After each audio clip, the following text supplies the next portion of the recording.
Respected scholars, brothers, sisters, Assalamu alaikum wa rahmatullahi wa barakatuh, and welcome back to our episodes of the wisdoms of the Holy Quran. And inshallah today we're going to look at Surah Al-A'raf, verse 199, where Allah Azza wa Jalla says, أعوذ بالله من الشيطان الرجيم خذ العفو وأمر بالمعروف وأعرض عن الجاهلين. Which means be tolerant, command what is right, and also turn away from the foolish people. Forgive people when they have done you wrong. Because Allah subhanahu wa ta'ala tells us in Surah Al-Furqan, verse number 20, that أعوذ بالله من الشيطان الرجيم وَجَعَلْنَا بَعْضُكُمْ لِبَعْضٍ فِتْنَةً أَتَصْبِرُونَ. We have made some of you as a means of testing others. Will you stand fast? Allah asks. This shows us that we must forgive.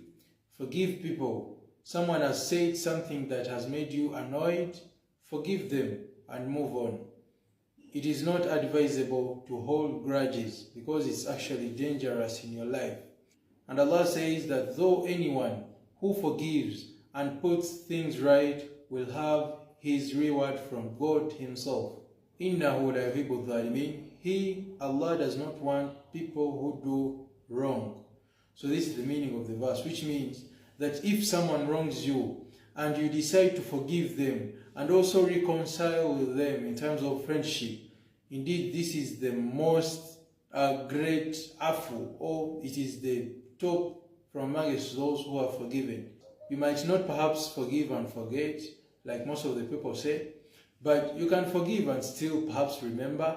But the point is, forgive and genuinely let those people know their mistakes perhaps, and if they agree that yes, they really made a mistake, you can perhaps go along with them.